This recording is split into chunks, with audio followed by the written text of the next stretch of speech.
بص بقى، الموضوع ده انا مش لاقي له اجابه خالص، فانا حبيت ان انا اشارك معاكم الموضوع ده، لعل وعسى حد يكون عنده اجابه مقنعه يقولها لي. دلوقتي انا خطبت وما حصلش نصيب وسيبنا بعض وفركشنا الخطوبه، الشبكه من حقي ولا من حقها؟ انزل بالانترو.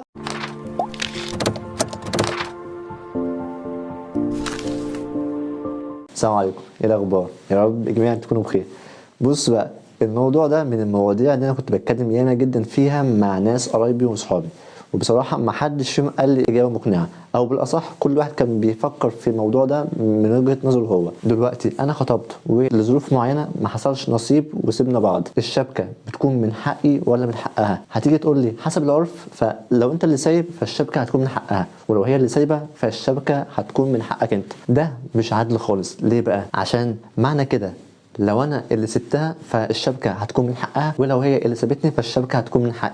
معنى كده انها عندها حريه الاختيار او حريه انها تسيبني في اي وقت، لانها في الحاله دي مش هتكون خسرانه حاجه، ولكن انا مش هيبقى عندي اي حريه في ان انا اسيبها دي، لان انا لو سبتها فكده الشبكه هتروح لها هي، وده مش عدل خالص. ليه بقى؟ لانها كده عندها الحريه في اي وقت انها تسيبني، لانها مش هتخسر اي حاجه، فده كده بيديها الاولويه او الافضليه في انها تسيبني في اي وقت، فده كده ما يعتبرش عدل خالص، وهي كده ما خسرتش اي حاجه، في حين ان انا خسرت ثمن الشبكه كلها. الله اكبر عليك! ايه الحلاوه دي؟ هتيجي تقول لي ما هي بنات الناس مش لعبه. هاجي اقول لك انا لو اعرف فين نصيبي، انا لو اعرف انا هتجوز مين كنت رحت عليها على طول، ما كنتش دخلت كذا بيت قبل كده. فانا لو اعرف فين نصيبي كنت رحت وخطبتها على طول، وهكون وفرت وقت بان انا اروح لفلانه واخطبها واقعد معاها وقت، وبعد كده ما يحصلش نصيب فنسيب بعض ويكون مثلا في مشاكل للاسف، وبعد كده اروح بيت تاني واخطب بنتهم وبعد كده ما يحصلش نصيب، فده كله تضييع وقت. فانا لو اعرف فين هو نصيبي كنت رحت عليه على طول.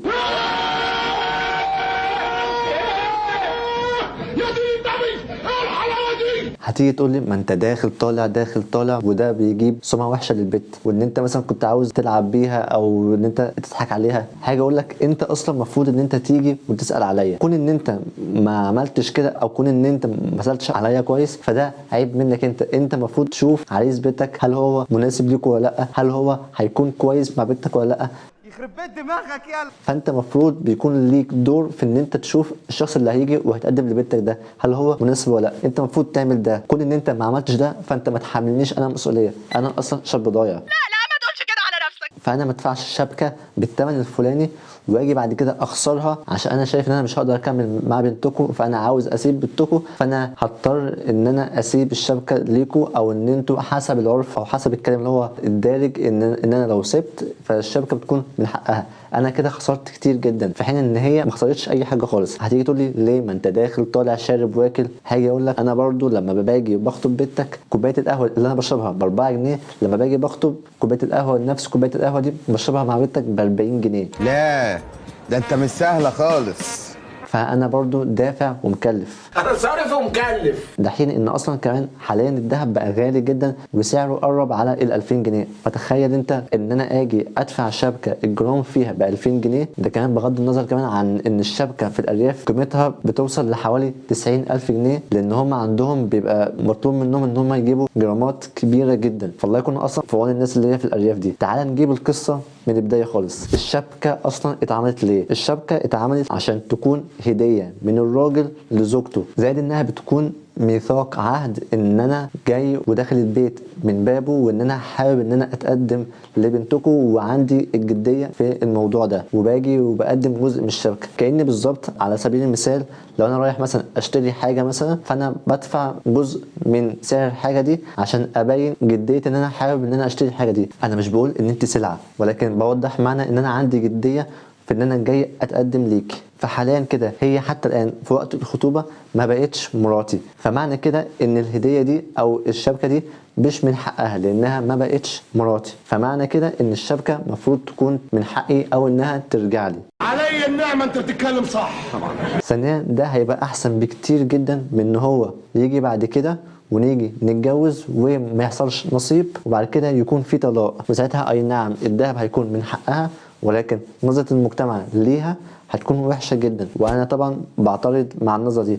انا اعترض وبشده. ولكن هيبقى هنا حته انها ترتبط بعد كده بعد ما تكون مطلقه للاسف بتبقى ضئيله جدا وبيكون فيها مشاكل لو هي معاها عيال. فيستحسن ان احنا من الاول خالص اضعف الايمان ان احنا لو شايفين ان هو ما كانش يصلح من الاول ان الجوازه دي تتم، فيستحسن من الاول ان احنا نفركش الخطوبه دي. ما نجيش بقى نقول لو انت اللي سايب فالشبكه من نصيبها ولو هي اللي سايبه فالشبكه من نصيبي، لان بجد حرفيا الشبكه بيبقى حاليا سعرها غالي جدا جدا، وانتوا اصلا لو انا اللي سايب فانتوا بتاخدوا الشبكه مجرد بس اللي انتوا بتغيظوا بيها الشخص اللي هو اللي سايب ده، عشان انتوا عارفين ان هو دافع فيها دم قلبه عشان يجيب الشبكه في الزمن ده. فكون ان هو ساب بنتكم في الخطوبه ده احسن بكتير من ان هم كانوا يتجوزوا وبعد كده يتطلقوا. مش هو ده المنطق؟ هو المنطق ولا مش هو؟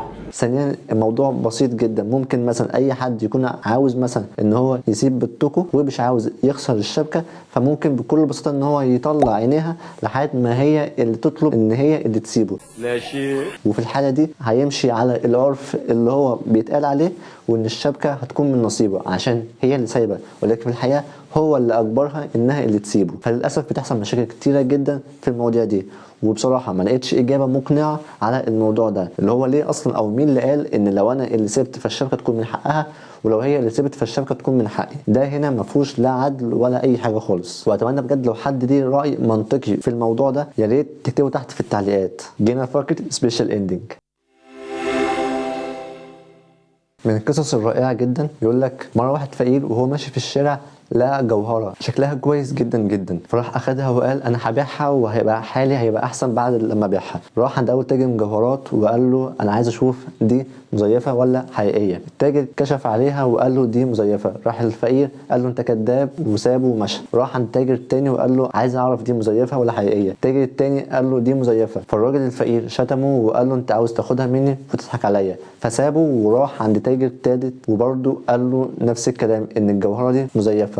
راح عند 4 تجار وكلهم قالوا له نفس الكلام، وكان كل مره بيشتمهم ويقول لهم انتوا كدابين، انتوا عاوزين تاخدوا الجوهره دي مني. سمع ان في تاجر مجوهرات معروف عنه بان هو راجل صالح، فراح وقال له انا عاوز اعرف الجوهره دي مزيفه ولا حقيقيه. الراجل كشف عليها وقال له الجوهره دي ثمينه جدا ودي تعتبر كنز. الراجل الفقير فرح جدا جدا، قال له طب اشتريها مني. قال له انا مش هقدر على سعرها، الوحيد اللي يقدر على سعر الجوهره دي هو الملك. راح قال له خلاص انا هروح وابيعها للملك. قال له لكن الملك حاليا مسافر ومش هيرجع دلوقتي. فالراجل الفقير زعل جدا. ساعتها عرض التاجر عليه ان هو يعلمه الصنعه ويشتغل معاه وهيديله كل يوم اليوميه بتاعته. الراجل الفقير فرح جدا وفعلا بدا يتعلم الصنعه وبدا يشتغل معاه، وكل يوم كان التاجر بيديله اليوميه بتاعته. بعد كام شهر الراجل الفقير فهم الشغلانه وفهم الصنعه وبقى هو اللي بيكشف على الجوهرات ويعرف المزيفه من الحقيقيه. بعد كام شهر الراجل الفقير سمع الملك عاد من السفر بتاعه، فرح جدا وراح عشان يديله الجوهره اللي هو كان لاقيها ويبيعها له. وهو رايح قال انا هكشف عليها الاول قبل ما اروح، ولما كشف عليها لقاها مزيفه. زعل جدا ورجع للتاجر اللي هو كان علمه الصنعه، قال له انت كنت تعرف انها مزيفه؟ راح قال له اه. قال له طب ليه ما قلتليش؟ قال له لو كنت قلت لك انها مزيفه ما كنتش هتصدقني وكنت هتشتمني زي ما شتمت التجار اللي قبلي، ولكن انا عملت معاك معروف وعلمتك صنعه بحيث تكسب من وراها وتعرف انت ذات نفسك هل الحاجه اللي في ايدك دي قيمه ولا لا. المغزى من القصه دي للاسف في ناس ياما جدا مننا بتبقى شايفه نفسها انها عامله زي الجوهره وانها كنز وانها ياما هنا ياما هناك وان مفيش حد قدها، ولكن اول لما بتختلط مع ناس عندها منتاليتي يعني طريقه تفكير امين عندها منتاليتي كويسه جدا، بتختلط مع ناس بتطور من نفسها عندها امكانيات كويسه جدا، بتلاقي ان هي ساعتها ولا حاجه. فحاول على قد ما تقدر ان انت تطور من نفسك وان انت تحط نفسك في البيئه اللي بيكون فيها الناس دي عشان تطور من نفسك وتتعلم حاجات كتيره. وبعد ما تطور من نفسك وتحتك مع الكوميونتي دي، كوميونتي مجموعه من الناس بتجمعهم حاجه مشتركه امين. ساعتها قارن نفسك بنفسك في الاول، يعني شوف انت بعد ما طورت من نفسك وبعد ما احتكيت بالفئه دي او بالكوميونتي دي ايه اللي اتغير فيك، ايه اللي اتحسن فيك. هتلاقي ان انت كنت شايف نفسك في الاول ان انت كنت كنز وان انت كنت كويس جدا جدا جدا، ولكن في الحقيقه انت كنت فالصو. وبعد ما احتكيت بالناس دي لقيت ان انت كان في حاجات كتير جدا فايتاك، وان في حاجات ياما اثرت فيك او طورت فيها من نفسك وبقيت احسن بكتير. الواحد يتعامل مع ناس عندها مهارات وعندها حاجات رائعه جدا وعارفين معلومات قيمه جدا جدا، الانسان العادي او الشخص العادي او الشخص اللي بيبقى بيضيع يومه من غير اي استفاده فايته ياما جدا جدا. فحاولوا على قد ما تقدروا تحتكوا او تدخلوا في البيئه دي مع الناس دي، لانك بجد هتستفاد حاجات ياما جدا جدا. انا خلصت.